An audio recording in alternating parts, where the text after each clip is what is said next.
Hello, this is the Phantom Safety Pin, and welcome back to Let's Play the Stanley Parable.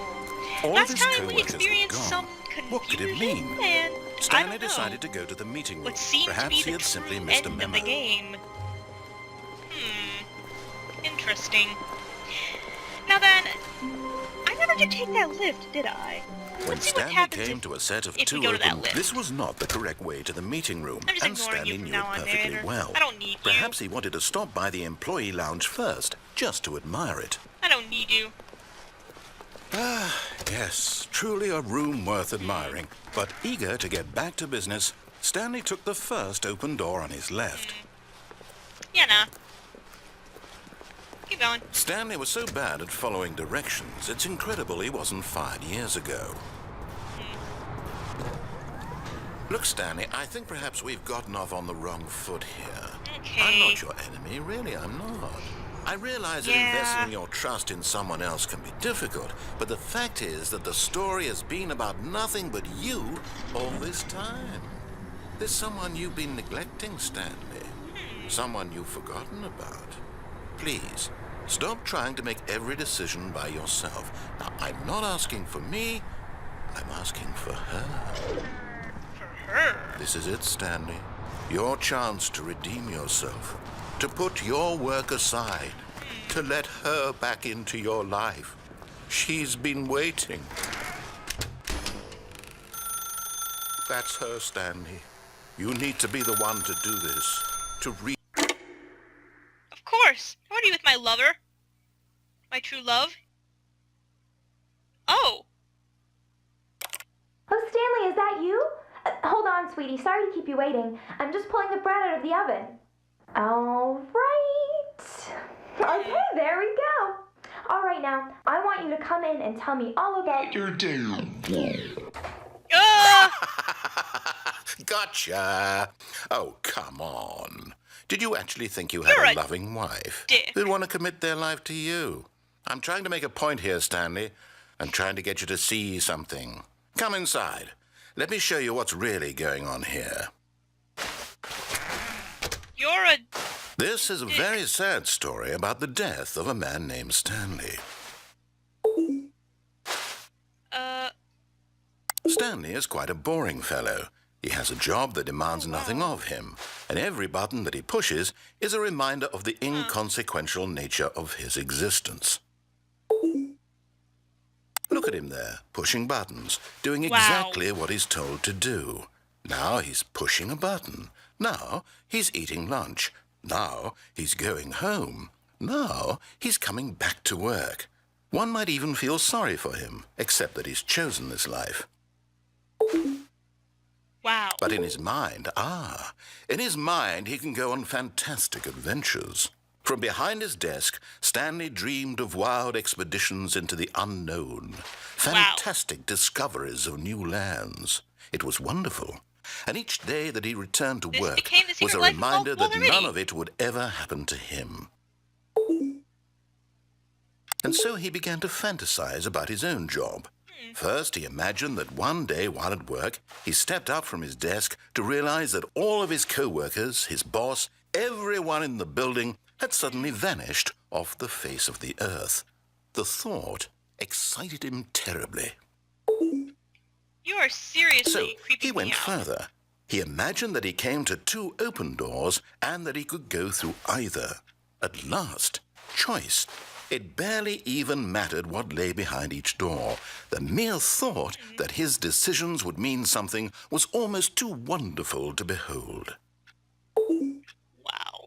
As he wandered through this fantasy world, he began to fill it with many possible paths and destinations. Down one path lay an enormous round room with monitors and mind controls. And down another was a yellow line that weaved in many directions. And down another was a game with a baby. And he called it the Stanley Parable.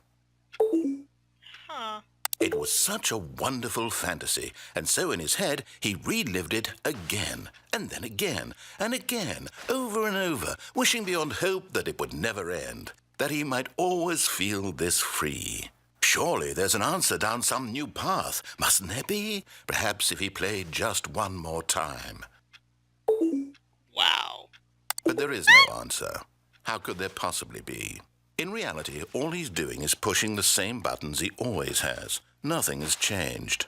The longer he spends here, the more invested he gets, the more he forgets which life is the real one.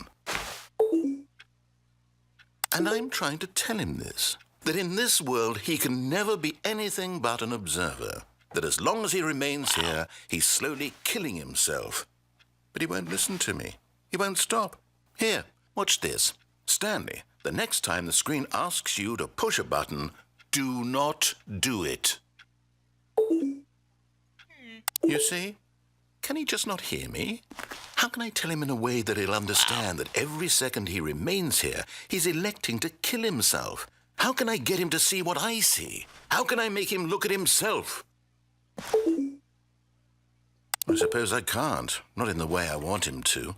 But I don't make the rules. I simply play to my intended purpose, the same as Stanley. We're not so different, I suppose. I'll try once more to convey all this to him. I'm compelled to. I must. Perhaps, well, maybe this time he'll see.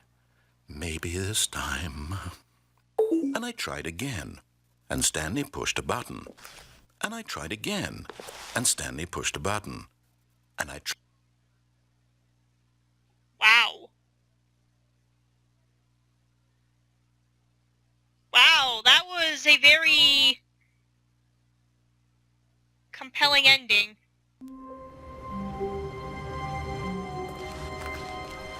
Someone was following Stanley. He was sure of it.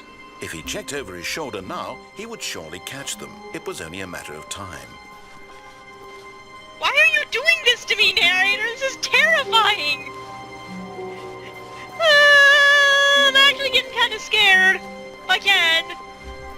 When Stanley came to a set of 2 open doors, he entered the door on his left. No, I'm This not was listening not to the you. correct way to the I'm not meeting listening room, to you. and Stanley knew it perfectly well. I'm not listening Perhaps to you. he wanted to stop by the employee lounge first, just to admire it. You don't have my Wow. best interest in mind. Yes, this room. But eager to get back to business, Stanley You took don't the at first all. open door on his left. I don't trust you at all. Stanley was so bad at following directions, it's incredible he wasn't fired years ago. Go unplug that goddamn phone. Screw you. Look, Stanley, I think perhaps we've gotten off on the wrong foot here. I'm not your enemy, really, I'm not. I realize that investing your trust in someone else can be difficult, but the fact is that the story has been about nothing but you all this time. Yeah, because I There's trust someone you. you've been neglecting, Stanley. Someone you've forgotten about. Please, stop trying to make every decision by yourself. Now, I'm not asking for me, I'm asking for her. This is Screw it, you. Stanley. She's not Your real. chance to redeem yourself, to put your work aside, to let her back into your life. You're not She's real. been waiting. She's not real. I don't trust you. I will never trust you. That's her, Stanley. You need to be the one to do this, to reach out to her. If you can truly place your faith in another, then pick up the phone. No. As Stanley picked up the phone, a white light engulfed him, filling him not just with radiance, but with hope. Hope for a life reunited one... Wait. Oh, goodness. Stanley, did you just unplug the phone? Yes. No, that wasn't supposed to be a choice. How did you do that? You actually chose incorrectly? I didn't even know that was possible. Let me double check. No, it's definitely here, clear as day. Stanley picks up the phone. He's taken to his apartment where he finds his wife, and the two pledge themselves to one another. Music Yeah, comes in, fade to white, roll credits. Not picking up the phone is actually somehow an incorrect course of action. How is that even possible? None of these decisions were supposed to mean anything. I don't understand. How on earth are you making meaningful choices? What did you... Wait a second. Did I just see... No, that's not possible. I can't believe it. How had I not noticed it sooner? You're not Stanley. You're a real person. Yep. I can't believe I was so mistaken. This is why you've been able to make correct and incorrect choices. And to think I've been letting you run around in this game for so long. If you'd made any more wrong choices, you might have negated it entirely. It's as though you completely ignored even the most basic safety protocol for real-world decision-making. Or did you not grasp the severity of the situation? Well, I won't have that kind of risk on my watch. I'm going to stop the game for a moment so we can educate you properly on safe decision-making in the real world. Please observe this helpful instructional video. Why? Choice. It's the best part of being a real person. But if used incorrectly, can also be the most dangerous. Okay. For example, in this scenario, a hypothetical real person named Stephen has a choice. He could spend years helping improve the quality of life for citizens of impoverished third world nations. Or he could systematically set fire to every orphan living in a 30-kilometer radius of his house. Which choice would you make? Remember that unlike here, the real world makes sense, and at no time should you make a choice that does not conform to rational logic. If you find yourself speaking with a person who does not make sense, in all likelihood, that person is not real. Allow the person to finish their thought, then provide an excuse why you cannot continue talking. Turn to a partner and practice saying, "My goodness, is it 4:30? I'm supposed to be having a back, sack, and crack." What? My goodness! It's 4:30! I'm supposed to have a blah blah blah blah blah. Okay. Excellent. Making choices on a regular basis is the best part to a healthy decision-making process. Wow. Most medical professionals recommend making at least 8 choices per day. Do you make more than 8?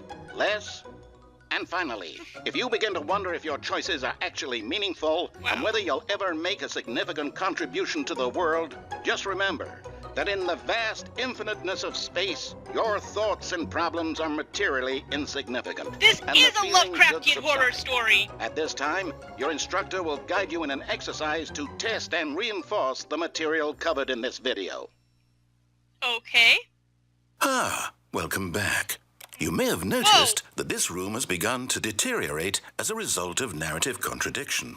But not to worry. Now that you're properly informed on good decision-making, we're going to revisit a choice you made just a few minutes ago and see what the correct thing to do would have been. This way, please. Okay.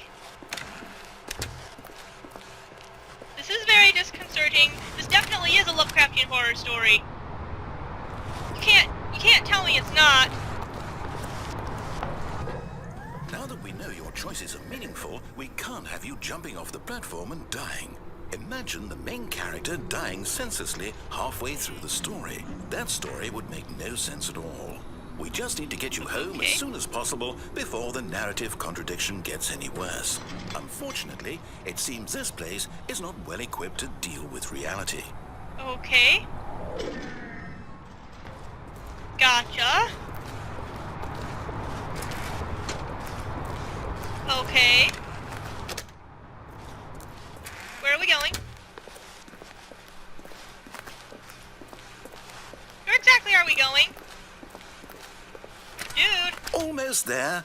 You'll take the door on the left, back to the correct ending, the story will have resolution once again, and you'll be home free in the real world.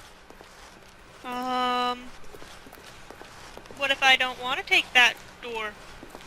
Now remember, all you need to do is behave exactly as Stanley would. That means choosing responsibly and always putting the story first. I'm quite sure you'll be up to the task. Just follow my lead and you'll be fine. All right. When Stanley came to a set of 2 open doors, he entered the door on his left. Nah. No! Why did you do that? Quickly, hurry back in the other direction. Perhaps we're not too late. I'm sorry. Didn't mean to screw it up. I wanted to see. I just wanted to see. It's ruined. I can't believe, after everything we talked about, that my story, you've destroyed my work. Why? For what? What did you get out of that? What did you think was so special about seeing the game undone, left here like so much garbage? It's worthless now. And what am I supposed to do?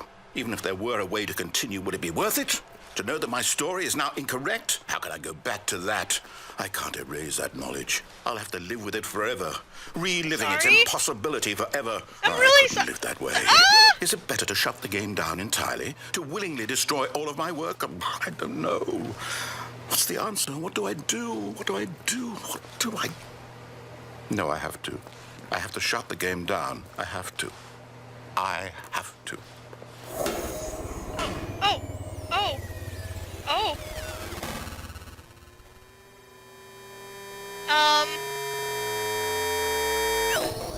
I didn't mean to I'm so sorry. I didn't mean to. No! I'm here. I'm still here. Here in this pile of rubbish. With you. You. Who thought you were so clever. Now look where we are. My entire game is destroyed. It was the only thing in the world that was mine, and you've run it into the ground. What, did you think that would be funny? You just had to see? Didn't I impress upon you how important it was to be like Stanley? He actually knows how to do what I tell him to. He understands that if I say to do something, there's a damn good reason for it. That thought hadn't even occurred to you, had it? No. That there's a world outside of you. You're a child. Oh, my story. If you'd just gone through the door on the left, you would have seen it. There was a whole underground facility. You would have destroyed it and been victorious. It would have been so perfect. I worked so hard on it. I tried so hard. I didn't mean to. Just behave exactly as Stanley would. That means choosing responsibly and always putting the story first. I'm quite sure you'll be up to the task. Just follow my lead and you'll be fine. Okay. All right. When Stanley came to a set of 2 open doors, he entered the door on his left.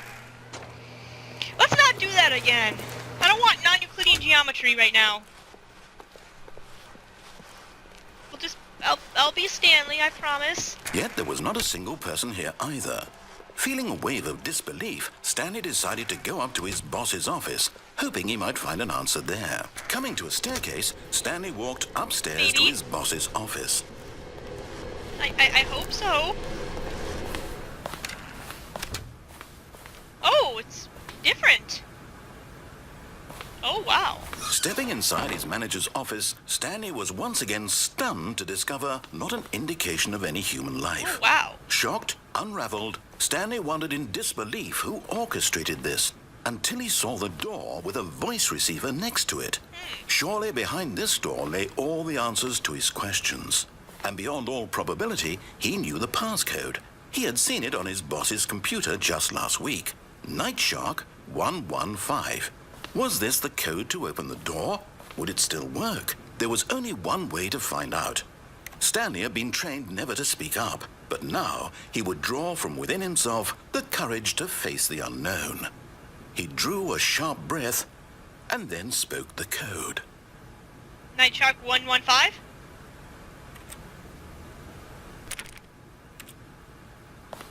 Night Shark 115! Stanley spoke the code. Night Shark 115. He spoke it into the receiver, right there on the wall. Night Shark 115! I'm sorry, is there a problem? You didn't mishear me, did you? Please speak the code into the receiver. Otherwise, we can't get on with the story. This is a crucial step. I'm trying, okay? I really am. Okay, I don't think... Okay, fine. You're not gonna do it. But you know what? It's pretty humiliating to bring you this far, only for you to suddenly decide you have better things to do. I asked you for this one single thing, for your respect. The kind of respect Stanley shows for his choices. He knows what it means to take a story seriously. If you didn't want to see what I had to show you, then why did you come here? You had a choice, you know. You could have gone through the door on the right. You could have done whatever the hell you wanted over there. Why did you come this way? Speak. Say something to me. Explain yourself, you coward.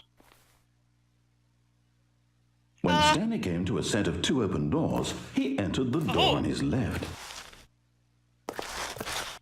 Oh. Stanley? Hello? Oh. Is Is everything okay? Stanley, please. I need you to make a choice. Oh! I need you to walk through the door. Are you listening to me? Oh, wow. Can you hear me? Is everything all right? Stanley, this is important. The story needs you. It needs you to make a decision. It cannot exist without you. Do you understand me? Whatever choice you make is just fine. They're both correct. You cannot be wrong here. We can work together. I'll accept whatever you do. I simply need you to take that step forward, please. Choose. Wow. Do something. Anything. Huh. This is more important than you can ever know. Fantastic. I need this. The story needs it. Wow. So, you hear me? Are you there? Are you listening to this? Stanley, are you there? Stanley's not real. Okay. It's okay, I can wait. Narrator? You need time to decide. Time to make sure your choice is correct. That is the best choice. That's all right. I'll wait for you to decide what's the right thing to do. Take as much time as you need. Narrator? Oh my god! This is a cosmic horror story! There is no other way to put it! Oh, the poor narrator! I'm so sorry, narrator! Just a step through this door, Stanley thought to himself. That's all I need. If I can make it through this door, I can make it through them all. Wow. Wow. Yeah, I guess that's about as good of an ending there as any. So I guess until next time, this is the Phantom Safety Pin signing off, and I will see you later. Bye.